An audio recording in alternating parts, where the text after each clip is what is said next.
आवर्जून पहा, देवपूजेत अशा कोणत्या 9 चुका अजिबात करू नये. नाहीतर देवपूजा करताना आपल्याला काही गोष्टी लक्षात घेणं गरजेचं आहे. आपल्यापैकी अनेक जण देवपूजा करतात, परंतु देवपूजा ही जर व्यवस्थित झाली नाही तर आपल्याला त्याचे फळ सुद्धा प्राप्त होत नाही.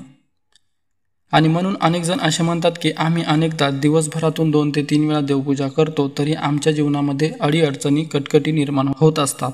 या सर्वाचा दोष आपण देवी देवताला देत असतो. परंतु आपण जेव्हा देवपूजा करत असतो ती योग्य पद्धतीने करत नसल्याने सुद्धा आपल्याला त्याचे फारसे लाभ प्राप्त होत नाही.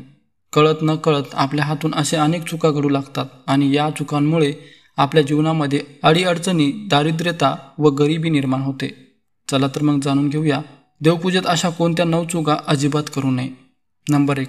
आपल्या देवाऱ्यामध्ये जे काही देवी देवता यांचे फोटो व मूर्त्या आहेत त्यांचे तोंड कधीही चुकून दक्षिण दिशेला नसावे. नंबर 2. भगवान शिव शंकराच्या मंदिरात गेल्यावर तिथे झांज वाजवणे, सूर्य मंदिरात शंख वाजवणे, कोणत्याही देवीच्या मंदिरामध्ये बासरी वाजवणे हे हिंदू धर्मशास्त्रानुसार अमान्य आहे.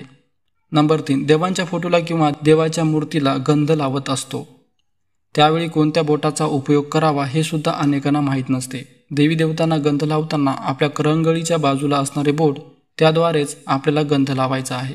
त्या बोटाला आपण अनामिका असे म्हणतो. नंबर 4. देवापुढे आपण जेव्हा नारळ वाढतो तेव्हा अशावेळी नारळाचा शेंडीचा भाग देवापुढे करायचा असतो. ही गोष्ट अनेकांना माहीत नसते आणि म्हणूनच त्याचा विपरीत परिणाम सुद्धा आपल्याला भोगावा लागतो. नंबर 5. जर आपल्या देवाऱ्यामध्ये आपण एकापेक्षा अनेक दिवे प्रज्वलित करत असेल तर अशावेळी एका काडीने 3 दिवा आपल्याला प्रज्वलित करायचे नाही.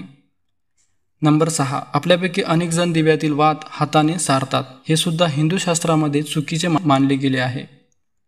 नंबर 7. अनेकदा महिला तव्यावर आपल्या पदराने तव्यावर हवा घालत असतात.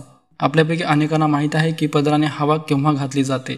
जर आपण असे केले तर आपल्या घरातील सदस्याचा अकाली मृत्यू होऊ शकतो. कोणत्या ना कोणत्या कारणाने आपल्या घरामध्ये नकारात्मक ऊर्जा प्रवेश करू शकते. नंबर 8. जर तुम्हाला एखादी प्रेतयात्रा दिसली तर त्या प्रेतयात्राच्या जवळ जाऊ नका.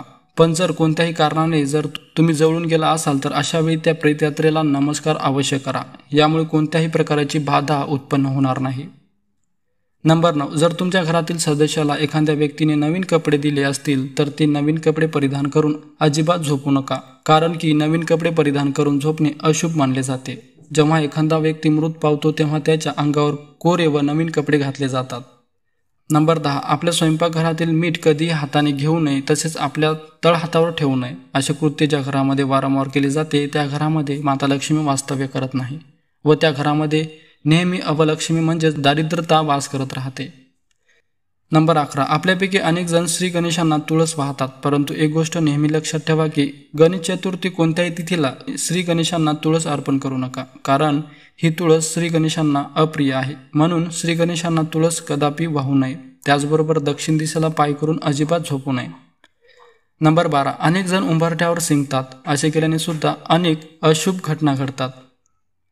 नंबर 13. आपल्यापैकी अनेकांना दातांनी नख खाण्याची सवय असते. ही सवय अत्यंत वाईट आहे. या सवयीमुळे आपल्या घरामध्ये दारिद्र्यता, गरिबी येऊ शकते आणि त्याचबरोबर आरोग्याच्या समस्या उद्भवू शकतात. नंबर 14. शनिवारी चुकूनही स्वयंपाकघरामध्ये गोड तेल बाहेरून आणू नका. नंबर 15. जेव्हा आपण घरामध्ये लोणी बनवतो तेव्हा सोमवारच्या दिवशी लोणी अजिबात कढवू नका. नंबर 16. जर तुम्ही श्री महादेवांना व शंकराच्या पिंडीवर बेलाची पत्रे वाहणार असाल तर ती नेहमी पालथी व्हायला हवी, ते कधीही सरळ वाहू नये. नंबर 17. जेव्हा आपण कुणाच्या घरून बाहेर जातो तेव्हा कधी जातो असे म्हणू नका, येतो असेच म्हणा. तर मित्रांनो, हे काही चुका होत्या ते अजिबात देवपूजेत करू नका.